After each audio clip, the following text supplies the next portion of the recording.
성도님들 이미 눈치 또 아시겠지만 제가 요즘에 말씀을 전하면서 성령의 역사, 성령의 일하심을 많이 강조합니다. 사실 제가 의도하고 성령의 일하심을 강조한다기보다는 말씀을 전할 때마다 계속 하나님이 마음에 감동을 주십니다. 저희 교회가 2년 전에 노아의 방주를 준비하고 노아의 방주를 준공하고 이제 내년에는 노아처럼 준행하라, 이렇게 주제를 걸어놓고 지내지만 저도 노아의 방주를 준비하고 준공한다는 게 뭘까? 마지막 때 노아의 방주가 분명히 하나님이 주신 영적인 메시지인데 뭐를 준비하는 걸까? 교회가 우리가 계단에 올라올 때 보면 우리 교회 여러 가지 사역의 핵심 키워드가 있죠. 거기 보면 뭐 예배에 대한 거, 또 다음 세대에 대한 거, 가정에 대한 거, 기도와 전도, 봉사, 이런 어떤 여러 가지가 있는데 이런 것들이 방주의 재료인 건 맞아요. 방주를 짓는데, 교회라는 영적인 방주를 짓는데 하나의 재료죠. 그러나 진짜 노아의 방주를 준공하는 것은 이런 수단들을 누가 원활하게 교회를 완성하는데 일하실 거냐? 그분이 바로 성령님이십니다. 따라서 노아의 방주를 준공한다는 것은 성령께서 우리 가운데 거침없이 일하시는 걸 말합니다. 물살을 뚫고 거침없이 진행하는 거죠. 제가 지난주 말씀드렸다시피 포도나무에서 어떤 열매가 맺혀야 할지는 우리는 잘 모르지만 하나님이 성령을 통하여 통달하신다고 그랬어요. 성령님이 제일 잘 아시죠. 그래서 성령님은 우리 가운데 하나님의 열매를 맺기를 원하십니다. 교회를 통해. 그래서 성령님은 우리 가운데 일하시죠. 오늘도 함께 하십니다. 그분이 우리를 노아의 방주처럼 이끌어 가시는 가장 핵심적인 역할을 하시는 살아계신 하나님이십니다. 저는 창세기 7장 어간을 보면서 참 감동을 받은 한 장면이 뭐냐면, 노아가 방주에 있을 때 비둘기를 내보내요. 물론 처음에는 까마귀, 그 다음엔 비둘기. 여러분, 성경에서 저는 이제 영역입니다. 영적인 해석입니다. 창세기 등장하는 비둘기가 그런 뜻은 아니지만 비둘기를 내보내는데 발 붙일 곳을 얻지 못하여 돌아와요. 두 번째 보냈을 때 비둘기가 나갔다가 감람나무 새 잎사귀, 새로 난 잎사귀를 물고 돌아와요. 그러나 여전히 발 붙일 곳이 없었어요. 노아가 7일 있다가 또 비둘기를 내보내요. 그때는 비둘기가 땅에 발을 붙여요. 이게 방주에서 일어난 아주 선명한 하나님의 일하심이었어요. 그래서 신약에는요, 성령이 내릴 때 비둘기 형상으로 비유하는 장면이 많아요. 그래서 제가 영적인 해석이라고 한 겁니다. 저한테 주신 감동이 뭐였냐면, 동광교회라는 이 방주 안에서 성령의 일하시기를 원하시고 이 성령이 계속 세상이라는 바다로 나가서 역사하시기를 소망하십니다. 그럼 노아는 어떻게 해야 되겠어요? 성령의 비둘기를 계속 내보내야 되는 거예요. 나갔다가 발붙일 곳이 없어서 돌아올 때도 있습니다. 그러나 여전히 낙심하지 않고 또 성령의 비둘기를 내보내요. 그러면 어느 순간인가 성령이 일하시는 발붙이실 곳을 만나게 하십니다. 그리고 드디어 그곳에 노아가 발을 내딛죠.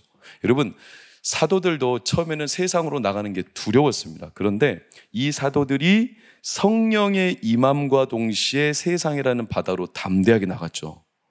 동광교회가 성령이 일하시는 교회가 되기를 축원합니다. 그래서 저는 계속 본의 아니게 성령의 일하심을 설교 시간마다 외치게 됩니다. 성령께서 우리 가운데 일하시기를 원하세요. 일하시기를 기뻐하세요. 함께하는 걸 너무나 즐거워하세요. 그게 오늘 이사야 말씀에도 그대로 하나님의 마음이 담겨 있어요. 황폐화된 이스라엘 땅에 하나님이 40장부터 하나님의 마음을 보여주시는데 1절에 딱 이렇게 나오죠. 내 백성을 위로하라. 위로하라고 했죠. 그러면 위로하라. 어떻게 위로할까요? 6절에서 7절을 보면 외쳐라. 무엇이라고 외치며 위로할까요? 모든 육체는 풀이요, 그리고 아름다움은 꽃과 같으니. 7절 시작. 그런데 풀은 마르고 풀꽃이 어떻게 된다? 시든다. 이게 참 역설적인 부분이에요. 위로하라. 풀과 꽃을 위로하라. 이 육체, 풀과 꽃과 같은 사람들을 위로하라. 그럼 어떻게 해야 되겠어요? 더 아름답게, 더 튼튼하게, 뭔가 더 보란듯하게 이렇게 해주는 것이 당연지사인데, 거꾸로 말하죠. 위로하라. 어떻게 위로할까요? 어떻게 외칠까요? 풀꽃이 다 시들 거다. 이게 위로, 앞뒤가 안 맞죠.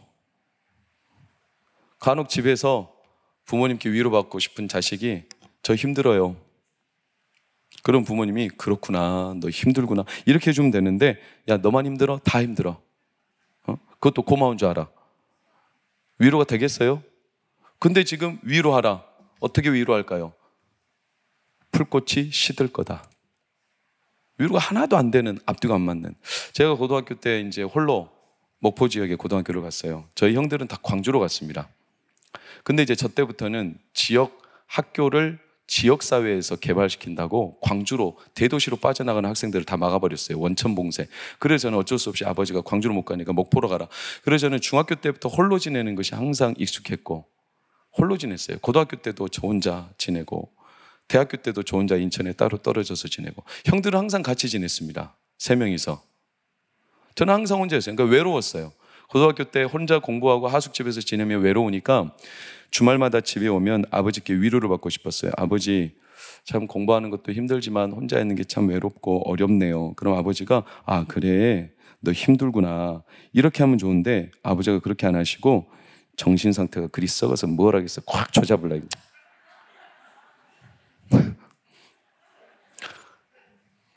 정내미가 뚝 떨어지는 거예요. 근데 참 애석한 것은 그런 아버지를 제가 이렇게 애증관계로 아버지를 바라보면서 나도 그렇게 닮아가고 있다는 거예요. 애들이 위로를 받을 때 위로를 안 해주고 고마운 줄 알아. 지금 하나님이 위로하라 하시면서 뭐라 하시냐면 시들 거야. 시들 거야. 이게 마치 풀, 잡초를 더 짓밟아서 아예 이런 의미일까요? 사실 그런 의미가 아닙니다. 이게 정확하게 우리를 진단해 주는 거예요. 너희는 풀, 꽃인데 금세 시들 거다. 이렇게 말해주는 거예요. 왜요? 우리는 금세 마른다. 우리는 풀꽃이라 금세 시든다. 금방 탈진한다. 사람 인간적으로 보면 탈진한다. 번아웃 된다. 그것을 감당 못해 설 수 없을 때가 온다. 그것을 감춘다고 해서 해결되는 게 아니다. 풀이 마르는데 마르는 풀한테 조금 더 풀처럼 비료를 좀 더 준다고 해서 풀이 썽썽하게 영원히 자라느냐? 그거 아니다. 그걸 좀 감춘다고 다른 옷을 입혀준다고 해서 꽃이 계속 만개하고 피어 있는 거 아니다. 결국에 시든다. 이것을 인정하고 직면할 때 진짜 위로가 됨을 하나님이 돌려 말하지 않고 우리에게 정확하게 진단하시는 거예요. 풀꽃이 시든다. 여러분 왜 그럴까요? 그래야 마음의 진짜 위로, 마음이 닿아요. 마음이. 오늘 2절 말씀을 보실까요? 뭐라고 말합니까? 예루살렘의 마음에 닿도록 말하라. 언제 마음이 닿습니까, 성도님들? 내 아들이 군대 가면 군인만 보면 다들 갔죠? 그전에는 군인들 봐도 별로 감동이, 마음에 어떤 뭉클함이 없었어요. 근데 내 아들이 군대 가면 그때부터 마음이 닿아요. 내가 병에 걸리면 이상하리만치 나랑 똑같은 병에 걸린 사람이 말을 많이 하지 않아도 서로 얼굴만 마주봐도 금방 마음이 연결돼요. 마음이 닿죠. 자녀를 잃어보는 사람이 자녀 잃은 아픔, 그 부모들의 마음을 알게 되고, 진짜 장애가 있는 사람이 그 장애를 가진 사람의 아픔을 알죠. 그때 마음이 닿는 거예요. 그 전에는 마음이 강팍해서 잘 몰라요. 마음이 닿지 않아요. 남의 일이에요. 그래서 잠언에는 놀랍게도 마음이 완고하고 마음이 뻣뻣한 자에게는 충고하지 말라고 그랬어요. 왜냐하면 자기 소리로 듣지 않을 거라는 거예요. 마음이 약해진 자가 그 말을 받아들일 수 있다는 거죠. 여러분이 좋아하는 노래 있지 않습니까? 마음 약해서 잡지 못했네. 잡지 못하잖아요. 왜냐하면 미안하고 송구한 거예요. 너무나 내가 그동안 잘해주지 못했으니까. 그제서야 사람이 소중함을 깨닫게 되듯이. 인터넷에 이런 글이 있었어요. 한번 자가진단 해보세요. 45세 이상 된 우리 여성분들 한번 자가진단 해보세요. 요즘에 어떤가? 남편이 갑자기 멋있어 보인다. 그것은 백내장 초기 증상이라고. 인터넷에 그런 거예요. 제가 그런 거 아니에요. 오해하지 마세요. 남편한테 갑자기 애교 섞인 목소리가 나온다. 그 갑상선 증후군인지 모른다고 그렇게 그랬어요. 남편과 달달한 커피가 먹고 싶다. 당뇨병 초기 증상이고, 남편을 보면 가슴이 떨린다. 아, 가슴이 떨려. 부정맥이에요. 자꾸 남편이랑 산책을 하는데 남편 쪽으로 몸이 자꾸 기운다. 축하드립니다. 퇴행성 관절염이 시작된 거예요. 병을 조롱하는 건 아니고 이런 글이 있더라고요. 그러니까 한마디로 이런 맞아요. 약해지니까 안 보이던 게 보이더라는 거예요. 약해지니까 안 들리던 게 들리더라는 거예요. 그전에는 자기 생각, 자기 눈 안에 가득 찬 게 너무나 많아서 보이지 않고 들리지 않는 것들이. 그래서 이때 약해지면 그러면 위로를 갈급하게 여겨요. 이게 성령이 하시는 일이에요. 오늘 7절 말씀을 다시 한번 봐보세요. 풀, 꽃이 시듭니다. 그런데 놀랍게도 마지막 빨간색 시작. 여호와의 기운이 그 위에 불미라. 기운이 뭐냐면 루아흐, 이게 영을 말하죠. 성령을 말해요. 풀꽃, 우리의 육체가 풀꽃처럼 여겨지는데 이게 왜 시드냐면 놀랍게도 성령이 우리 가운데 시들게 하신다는 거예요. 우리가 알고 있는 성령님은 우리를 소생하게 하고 우리를 굉장히 가슴 뛰게 하고 우리를 활력 있게 하고 팔떡팔떡 살아가게 하시는 분이 성령인데, 이상하게 오늘 성경에서는 성령이 우리의 육체 풀꽃을 시들게 한다. 어떻게 이게 가능한가? 이거 성경에서 거꾸로 말하는 거 아닌가? 이렇게 생각이 들지만 저는 이런 성령의 사역을 몇 장의 사진으로 설명하겠습니다. 사진 한번 볼까요? 자, 이게 뭔지 남성분들은 아시죠? 뭡니까? 160mm? 네, 포입니다. 160mm 정확하게 무반동 총이죠. 이것을 차량에다 탑재하면 그 다음 사진을 보면 이런 식으로 생겼어요. 이제 차량에다 탑재해서 160mm 포를 쏘는 거예요. 그런데 이거를 발사하는 장면 사진 한번 볼게요. 어디가 앞일까요? 앞뒤로 다 화염이 나오죠. 어디가 앞일까요?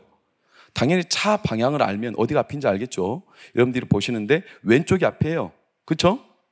그리고 오른쪽이 뒤에요. 그런데 왼쪽 오른쪽 어느 쪽이 훨씬 세 보여요? 오른쪽이 훨씬 세 보이죠. 앞으로 포탄이 날아가는 것보다 뒤에서 화염이 터지는 게 훨씬 세 보이죠. 이거를 실제 폭발 장면을 한번 볼까요? 그 다음 빠른 장면이에요. 이렇게 이제 뒤로 화염이, 이걸 후폭풍이라고 하죠. 좀 느리게 볼까요? 어느 정도의 위력인지. 저게 포탄이 나가고 있는 게 아니라 뒤로 불길이 뿜어 나오는 거예요. 어마어마하죠? 이럴 때는 와 하면 좋습니다. 그런 거예요. 와, 이렇게 불길이 뿜어져 나올 때 포탄이 나가는 것은 살짝 연기가 나올 뿐이에요. 여러분, 제가 이걸 보여드리려면 성령이 앞으로 능력의 역사가 드러날 때 동시에 양면적으로 뒤에서 어떤 역사가 일어나냐면 우리의 육체를 시들게 하는 역사가 있어요. 앞으로 포탄이 날아갈 때 뒤에서는 후폭풍이 일어나며 모든 뒤에 있는 풀꽃을 싹 말려버려요. 그래서 무반동총을 쏘는 지역은 뒤에 풀이 하나도 없어요. 싹 태워버려요. 동시에 그러면서 앞으로 포탄이 확 나가가지고 어마어마한 파괴력을 나타내는 거예요. 이게 얼마나 신비한 사역이냐면 성령께서는 양면적으로 역사하시는데 앞으로 폭발적인 능력을 행하시기 위해 뒤로는 우리의 육체의 모든 내 생각, 내 의지, 내 뜻, 내 고집, 내 아집 이런 것들을 시들게 하십니다. 이게 제 견해가 아니라 아주 유명한 설교의 유명한 목사님이신 찰스 스펄전 목사님이 성령을 설교할 때 제가 너무나 큰 감동을 받았던 장면입니다. 다시 말하면 성령은 위로하실 때, 그 능력을 드러내실 때 반드시 시들게 하는 역사가 있어요. 동시에. 근데 이때 마귀가 우리를 혼동해요. 어떻게? 내가 힘을 빼고 내가 남에게 밉보이면 무시당할 거라고 생각하죠. 내가 뭔가 시들시들해지면 사람들이 나를 함부로 여길 거라고 생각합니다. 그러니까 내 어깨에 힘이 많이 들어가는 거예요. 자기 생각이 더 막 강해지는 거예요. 고집이 더 강해지고요. 자기가 괜히 약해 보이면 시들시들해지면 남들이 나를 함부로 할까봐 자신의 생각을 더 꽉 조이고 틈도 안 보이게 과욕 부리고 아집을 부리고 고집을 부리게 되는 인간의 이 본성을 마귀가 계속 혼동하는 거예요. 그런데 그러면 그럴수록 우리는 더 괴로워요. 더 괴롭습니다. 우리 엄마가, 죄송합니다, 저희 엄마가 어릴 때 저한테 자주 그런 말씀 하셨어요. 고구마 순을 뜯어오잖아요. 기도야, 고구마 떼가 뻐셔서 못 먹겠다. 고구마 순을 그래서 고구마 떼 뻐셔서 못 먹겠으니까 저기 양은 남비 큰 거 갖다가 거기다가 꽉 우겨 넣어가지고 팔팔 끓여버려. 푹 삶잖아요. 그러면 그 뻣뻣했던 고구마 떼 순이 유들유들하게 입에 아주 칭칭 감길 정도로 들어갑니다. 뻣뻣해서 도무지 먹을 수가 없었던, 삶아버리죠. 그래서 놀랍게도 에스겔서 말씀도 보면 이스라엘 백성들의 완고함을 어떻게 역사하시냐면 하나님이 용광로 속에 넣고 찐다고 그랬어요. 에스겔서 28장 어딘가가 나와요. 여러분, 그렇지 않아요? 생풀을 뜯어다가 불태우면 타요, 안 타요? 안 타죠. 생나무를, 이제 막 자른 나무를 불에다 넣으면 타요, 안 타요? 안 타요. 그게 시들고 말라야 타는 거예요. 생풀은요, 불에 넣잖아요. 우리 동네 말로 냉갈이라고 하거든요. 냉갈. 연기만 엄청나요. 그래서 눈만 매워요. 자기 아집과 고집과 자기 생각으로 가득 찬 이가 괴롭고 남들도 더 괴롭게 만드는 거예요. 하나님의 능력이 개입할 여지가 없어요. 그러니까 고개가 빳빳하면. 그래서 이스라엘 백성들이 애굽에서 나왔을 때 민수기 출애굽기에 자주 등장하는 표현이 뭐냐면 저희들은 목이 곧은 백성이다 이렇게 말했어요. 목이 곧기 때문에 하나님이 이들을 어떻게 하셨냐면 광야에서 40년간을 뺑뺑이 돌리신 거예요. 시들어질 때까지. 여러분, 놀랍게도 애굽의 포로, 바벨론의 포로도 왜 허용하시는 거냐면 포로 되어 그들의 마음이 하나님 앞에 위로를 갈급하게 여기기 시작합니다. 그래서 레위기 26장 36절을 참고해 보면 너희 남은 자에게는 그 원수들의 땅, 포로 되는 걸 말이죠. 너희 원수들의 땅에서 내가 그들의 마음을 어떻게 하리니? 약하게 하리니. 약하게 한다는 거예요. 그래서 드디어 성령의 위로를 구하는 상태가 된다는 겁니다. 사랑하는 여러분, 육체가 시들고 자랑할 게 없어야 성령의 능력이 나타나기 시작합니다. 반드시 그렇습니다. 그래서 성령께서는 시들게 하시는 역사를 합니다. 마귀는 우리를 계속 부추겨요. 어떻게? 육체를 자랑하게, 육체를 힘있게, 뭔가 자기 생각을 더 견고하게. 교회에서 왜 쌈질이 나냐면 영적인 문제로 싸움이 안 납니다. 거의 다 뭐냐면 육체적인 문제입니다. 감정의 문제입니다. 대부분 자기 생각들이 부딪히는 겁니다. 그래서 싸움이 날 때가 아주 많아요. 목사님이 설교를 해요. 우리가 그리스도와 함께 십자가에 못 박혀 죽었습니다. 믿으십니까? 아멘 했어요. 근데 설교가 끝나기가 무섭게 얼마 지나지 않아 집사님들끼리 싸웠어요. 집사님, 우리가 그리스도와 함께 십자가에 못 박혀 죽었습니다. 목사님, 저도 알아요. 그런데 저놈이 죽어야죠. 그래야 나도 죽죠. 서로 안 죽는 거예요. 서로 안 죽어. 그러니까 육체 관련된 것들이 아직까지 우리 가운데 뻣뻣하죠. 그래서 한 시아버지가 며느리가 이제 처음 신혼여행 끝나고 왔는데 너는 어디 판고? 요즘 젊은 사람들은 그걸 잘 몰라요. 여러분들 아십니까? 며느리가 네, 저는 육체 팝니다. 육체 자랑만. 성도님들 어디 판 줄 아세요? 저는 어디 판 줄 아세요? 제가 잘 몰랐는데 최근에 이제 족보를 검토해 보다가 제가 이래봬도 밀양순 씨 목사 공파 58대 손. 저는 근본부터가 목사예요. 목사 공파. 남다르죠? 그게 뭐라고요? 내 그 혈육과 내 육체의 그 출신이 뭐라고요? 그게 성령님의 일하심과 뭔 상관이에요?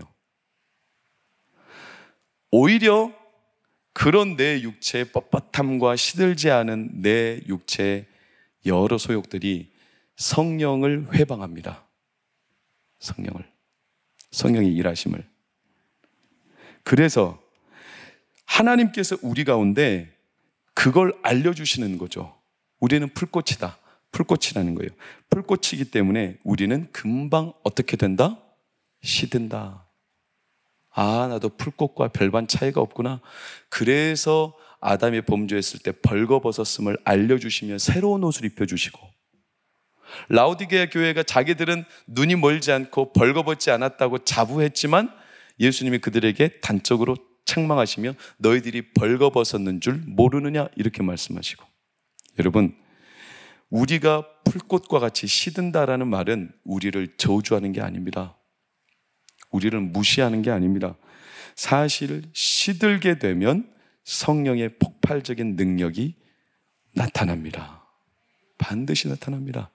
나에게 육체 자랑할 것이 하나도 없다는 사실을 알게 되는 게 오늘 말씀의 요지죠. 그래서 오늘 말씀의 제목이 풀꽃은 시들고 그러면 그럴수록 성령의 불꽃은 타들어갑니다. 타들어가는 거예요. 오늘도 성령께서 우리 가운데 위로하시기를 예수님의 이름으로 축원합니다. 위로하실 때 어떻게 하시냐면 시들게 하신다는 거예요. 내가 무엇이라 외치리까?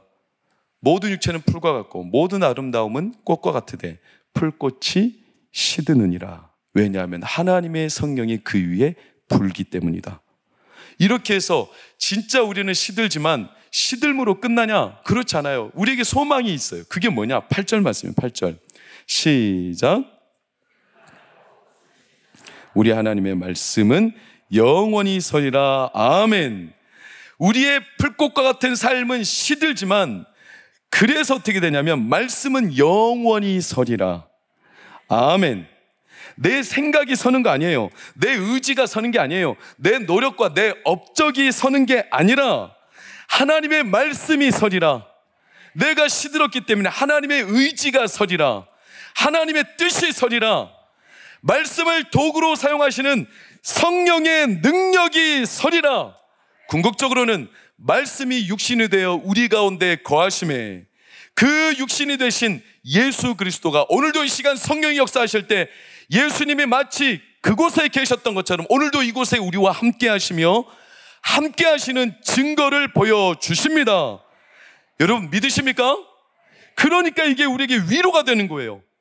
성령이 역사하시는 곳마다 복음서에 예수님이 함께 하셔서 예수님이 기적과 능력과 하나님의 영광을 드러냈듯이 오늘도 예수님이 이곳에 함께 하시는 것과 똑같은 일이 일어납니다. 믿으십니까? 그래서 제가 늘 성령의 일하심을 강조하는 거예요.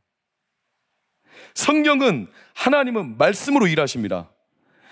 하나님의 말씀은 시들게도 하지만 동시에 세우십니다. 기독교는요, 말씀의 종교입니다. 말씀은 곧 권능입니다. 권능. 말씀을 즉각 믿을 때, 말씀을 내가 계산하지 않고 믿음으로 받아들일 때, 오늘도 말씀을 즉각 믿을 때 하나님의 능력이 드러납니다. 나타납니다.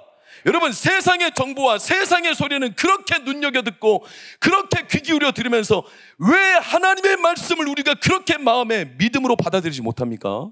여러분, 하나님의 말씀을 곧이곧대로 순종하며 들으면 말씀은 즉각 능력으로 나타납니다.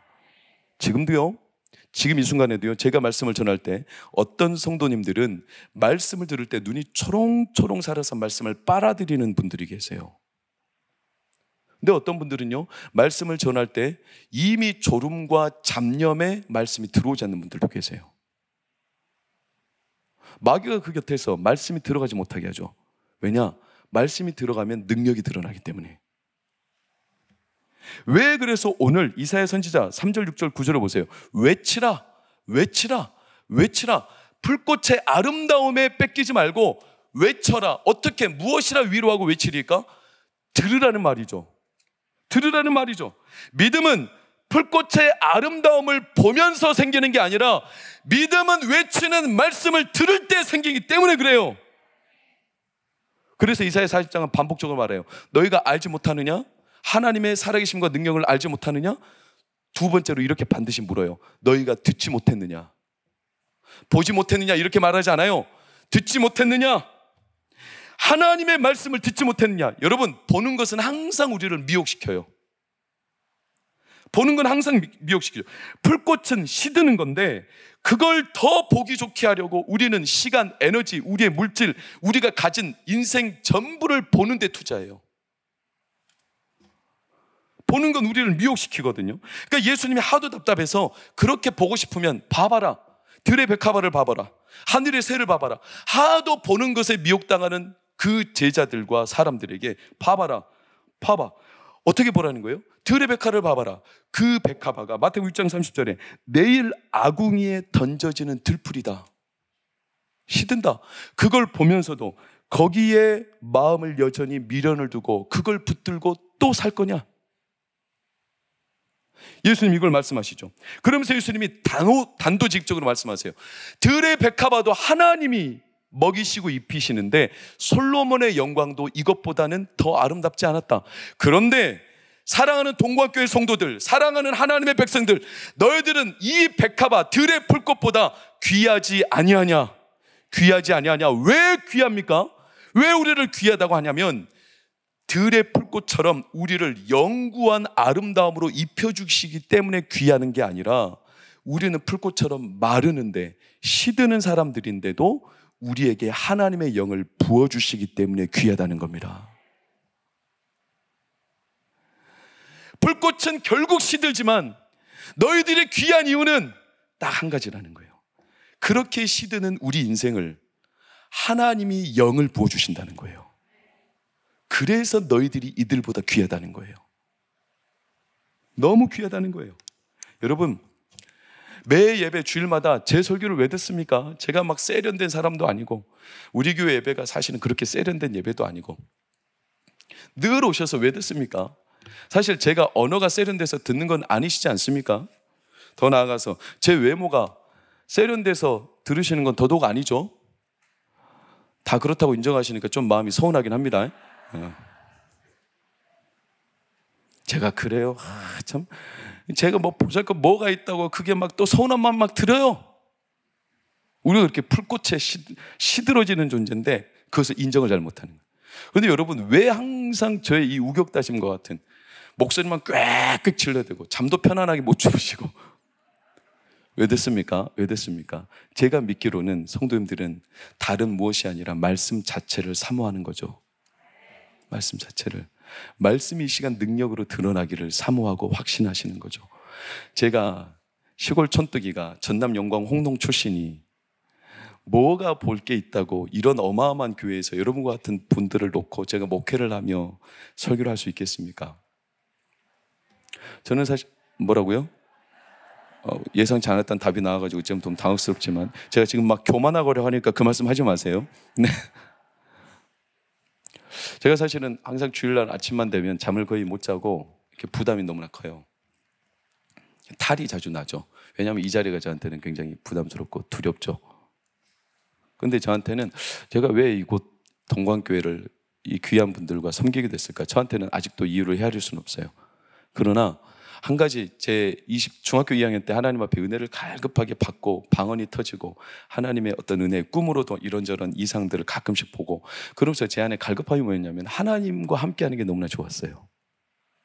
그래서 20대 중반 후반에도 늘 그 시골교회 혼자 바닥에 외롭죠. 형들 다 외제가 있고 저 혼자 남아있을 때도 그렇게 교회에서 혼자 저녁에 11시, 12시, 1시까지 바닥에 혼자 앉아서 그렇게 하나님과 함께하는 것을 즐거워했어요. 어쩌면 그거 한 가지 하나님이 나를 좋아하시는 거 아닐까? 그거 외에는 제가 생각나는 게 잘 없어요. 풀꽃처럼 시들었어도 진즉 시들었어야 될 제 인생에 하나님이 영을 부어주시는 거죠. 영을. 여러분, 그래서 성령께서는요, 우리 안에 썩을 것들은 일찌감치 시들게 해버리세요. 왜? 썩지 않을 영원한 하나님의 영을 심어주시기 위해. 이것을 누가 경험했냐면 베드로가 경험했어요. 그래서 베드로전서 1장 23절에서 25절 뭐라고 합니까? 너희가 거듭난 것은 썩어질 씨로 된 것이 아니고 시작 썩지 아니할 씨로 된 것이니 살아있고 항상 있는 하나님의 말씀으로 되었느니라. 너희가 불꽃처럼 시드는 썩을 것들은 하나님이 이미 썩게 하시고 시들게 하시는 이유가 뭐냐면 썩지 아니할 씨 하나님의 말씀으로 우리에게 입히시기 위하여. 그 영으로. 그러면서 베드로가 그 뒤에 말씀을 띄워보세요. 24절 뭐라고 합니까? 똑같은 이사야 선지자의 말씀을 하죠. 모든 육체는 풀과 같고 그 모든 영광은 풀의 꽃과 같고 풀은 마르고 꽃은 떨어지지만 25절 하나님의 말씀은 영원하니라. 하나님은 오늘도 우리의 육체의 시들음을 통하여 비록 초라하지만 내 육체적인 모든 모습들이 비록 거둘 게 없어 보이지만 그렇기 때문에 성령은 오늘도 이 자리에 함께 하시며 죽어가고 시들은 영혼들을 통하여 하나님의 살아계심을 증거하십니다. 오늘 누군가를 살리실 겁니다. 어둠에 쌓인 성도를 살리실 겁니다. 이 말씀이 선포될 때 그의 심중에 하나님의 역사가 드러날 겁니다. 믿음으로 아멘 하십시오. 화답하십시오. 하나님이 여러분의 삶의 육체를 건강하게 하실 겁니다. 왜냐하면 성령이 우리의 육체를 시들게 하실 때는 하나님의 능력이 드러나는 도구로 사용하시기 때문입니다. 갈라디아서 6장 8절에 뭐라고 합니까? 육체를 위하여 심는 자는 육체로부터 썩어질 것을 거두고 성령을 위하여 심는 자는 성령으로부터 영생을 거두리라. 할렐루야. 2016년 10월 26일인가 우리 교회에 왔던 김선영 목사님 계세요. 40일처럼 강서로 오셨죠. 궁금하신 분은 유튜브에 띄워보면 그분 다 떠요. 우리 교회 와서 간증한 내용도 떠요. 그분은요 3년 뒤 2019년 1월 20몇일간에 하나님의 부름을 받고 소천하셨어요. 여자 목사님이죠. 신령한 분이었어요. 영안이 열렸던 분이었어요. 그분은요 얼마나 하나님 주신 은혜가 컸던지 예배를 드리면요 영혼들의 상태가 다 보이는 거였어요. 그때도 어쩌면 우리 교회 와서 이 강단에서 복음을 전했을 때 하나님이 그에게 충만한 마음을 주시며 우리 동광교회를 향한 하나님의 마음을 주셨어요. 예배를 드릴 때요 그분의 눈 안에 뭐가 보이냐면요 앉아있는 성도들이 어떻게 보였냐면 마네킹으로 보였어요. 무슨 말인지 이해가 되십니까? 마네킹으로 보였어요. 다시 말하면 다 영혼이 죽어있거나 잠들어 있었다는 거예요. 우리 교회를 향한 말이 아닙니다. 어떤 집회에서요 다시 말하면 말씀에 관한 갈급함이 없었어요. 자리에 앉아있는데 막 말씀을 막 흡수해내는 이 뜨거운 심정이 없었다는 거예요. 성령의 일하심이. 여러분 마네킹 봤어요? 마네킹이 뭐하고 있습니까? 쇼윈도에 예쁜 옷 입고 있죠. 얼마나 예쁩니까? 그래서 사람들은 지나가다가 여러분들은 그렇게 생각하지 않겠지만 사람들은 뭐라고 생각할까요? 야 나도 저 마네킹에 걸려있는 옷을 입으면 나도 저렇게 될 거야. 그렇게 흔히 생각하고 착각하죠. 옆에 계신 분들에게 말씀하십시오. 단호하게 꿈깨. 절대로 그럴 리 없어요. 왜냐? 마네킹은요 우리가 따라할 수 없는 몸의 비율을 갖고 있거든요. 팔등신이에요. 머리가요 주먹만 해요. 어떻게 따라하겠어요? 그런데 그 마네킹이 입고 있는 옷을 사람들이 풀꽃의 아름다움처럼 사랑한다는 거예요. 교회에 앉아있는 성도들이 그렇게 보였다는 거예요. 그러나 너무나 가슴이 뜨거워져서 그들에게 성령의 말씀을 막 전했죠. 사랑하는 여러분, 하나님께서는 우리에게 마네킹이 입고 있는 옷을 입혀주지 않아요. 하나님은 오늘도 성령의 옷을 입히십니다. 성령의 옷을 입히십니다. 그래서 내 육체가 시드는 것이 부끄럽지 않게 하시는 거예요. 않죠. 부끄럽지 않죠. 왜? 내 육체는 풀꽃처럼 시들지만 하나님의 영을 부으시기 때문에 우리를 살게 하시는 그 하나님의 권능이 증거되는 겁니다. 사랑하는 여러분, 제가 지난주에 말씀드린 스미스 위글스워스 목사님이 한 교회에서 집회를 하고 이제 초청을 합니다. 여인을, 병자를, 환우를 초청을 합니다. 얼마나 성령이 충만했는지. 낫기로는 앞에 있는 병약한 한 여인, 옆에 있는 두 여인이 부축하지 않으면 도무지 일어설 수 없는 여인. 그래서 초청을 했어요. 초청하면 안수기도 하고 그분에게 성령의 능력이 행하기를 기대했겠죠. 그런데요, 스미스 목사님 이미 마음에 확신이 있었어요. 여인이 나왔고 두 옆에서 부축하고 있는데 안수기도 안 하고 이렇게 말씀해요. 부축한 손을 놓으세요. 혼자 걸어가게 하세요. 그랬더니 이들이 안 될 것 같은데 놨어요. 아니나 다를까 여전히 팍 쓰러지고 주저앉았어요. 그리고 다시 부축하면 이렇게 했어요. 아니요, 혼자 걸어가도록 손을 놓으세요. 또 조심스럽게 놨어요. 또 여지없이 바닥에 쿵 하고 떨어지는 거예요. 다시 부축해서 이렇게 했어요. 앞에 지켜보였던 한 남자가 뭐라고, 저런 무정한 인간 같으니라고, 지가 못하는 거지 뭔 억측을 부리고 이렇게 들으라고. 그러니까 스미스 목사님이 그 남성한테 말했어요. 성도님은 성도님이 하시는 일을 신경 쓰세요. 저는 저를 통하여 성령께서 하시는 일에 전념하겠습니다. 손을 놓으세요. 혼자 걸어가도록 하세요. 지금 당장 놓으세요. 또 반감이 일지만, 이미 지켜보는 부축한 사람들이 반감이 일지만 놨어요. 여인이 홀로 걸어갔죠. 놀라운 것은 그 넘어진 자국자국마다 여인의 몸 안에 있던 암덩어리들이 싹 쏟아져 나왔죠. 우리는요, 금세 마음에 기고만장하며 반감이 일어요. 하나님이 하시는 일에 대해서 여전히 시들지 않은 거예요. 그 목사님이 그 교회 집회를 끝내고요, 한 여자 성도의 집에 갔어요. 담임 목사님 초청했죠. 기도해 주십시오. 기도해 주십시오. 왜냐? 이 여인이 중병에 걸렸습니다. 그러면서 그 여자 성도 집에 갔는데 목사님이 기도를 안 하시는 거예요. 이 성도님은 기도받기를 원하지 않습니다. 그리고 나왔어요. 그랬더니 목사님이 깜짝 불쾌한 거예요.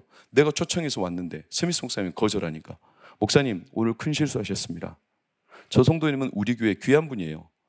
그리고 저 성도는 우리 교회에서 헌금을 참 많이 하는 분이에요. 스미스 목사님이 아, 그렇군요. 제가 참 큰 실수를 했군요. 그래서 담임 목사님이, 목사님 이제 저 여인은 우리 교회에 나오지 않을 겁니다. 스미스 목사님 단호하게 말했어요. 아니요, 빠른 시일 내에 교회로 나올 겁니다. 어떻게 됐을까요? 그날 밤에요, 저녁 예배에 그 여인이 홀로 자기 발로 걸어 나왔어요. 어떻게 했을까요? 스미스 목사님 물어요. 이제 준비됐습니까? 여인이요, 눈물을 떨어뜨리며 떨구며 말해요. 네, 저희 집에 왔을 때 이미 하나님의 말씀을 통하여 나를 시들게 하시고 하나님을 신뢰하도록 내 마음을 움직이셨습니다. 그래서 기도를 하고 그 여인의 모든 병이 치유가 되었어요. 사랑하는 여러분, 준비되셨습니까? 성령의 일하심을 순전하게 순박하게 그분이 일하시도록 내 모든 것들을 다 시들게 할지라도 하나님이 그의 영광과 능력을 드러낼 준비를 하고 계십니까? 하셨습니까? 하나님의 팔과 능력이 어디서 나타내느냐? 이사야 53장 말씀을 보세요. 이렇게 나오죠. 여호와의 팔이 누구에게 나타나느냐? 여러분, 누구에게 나타날까요? 연한 순과 같은 고운 모양도 없고 흠모할 만한 아름다운 것도 없고, 3절을 보세요. 버림받았고 강고와 질고를 알고 멸시를 당하였고 우리도 그를 귀히 여기지 않고, 4절, 우리는 심지어 뭐라고 생각하냐면 그는 징벌을 받아 하나님께 버림을 받은 자다. 이렇게 시들버리고 말라버리고 죽어버린 그에게 여호와의 팔이 나타났습니다. 여러분, 이 시간 주의 이름으로 선포합니다. 성령께서는 우리 가운데 오셔서 내 육체의 모든 소욕을 시들게 하시기를 축원합니다. 하나님이 우리 육체의 소욕을 시들게 하실 때에는 하나님의 능력을 드러낼 준비를 하고 계시는 겁니다. 성령의 바람이 불어와 하나님의 폭발적인 능력을 드러내실 겁니다. 내 영혼을 자유하게 하십니다. 내 영혼을 놓이게 하십니다. 육체의 질병을 치료하십니다. 하나님의 살아계심을 드러내십니다. 여러분의 가정 안에 있는 악습과 쓴뿌리들을 예수께서 이 시간에 나와 함께 하시며 말씀을 통하여 성령이 일하십니다. 여러분 일하십니다. 계속 반복되는 마음에 어둠이 있습니까? 예수 그리스도로 선포할 때 여러분 안에 어둠의 영이 떠나갈 줄 믿습니다. 내 영혼을 소생하게 하실 줄 믿습니다. 왜냐하면 하나님은 오늘도 살아계시고 하나님은 우리와 함께 하기를 원하시며 하나님은 내 삶에 여전히 그의 능력을 거두신 적이 없고, 오늘도 나를 사랑하신 하나님이 진짜 하나님의 순전한 능력을 드러내기 위하여 동관교회를 준비하고 계십니다. 성령의 능력을 입히시기 위하여 준비하고 계십니다. 그러니 여러분, 담대하게 내 삶이 아무리 시들어서도 아파하지 마십시오. 아파하지 마십시오. 성령이 여러분, 우리 안에, 저희 안에, 동관교회 안에, 여러분의 성도들의 가정 안에 하나님의 영이 무궁무진하게 역사하기를 예수 이름으로 축원합니다. 축원합니다. 선포합니다. 감사합니다. 우리 다 같이 일어나 찬양하고 기도합시다.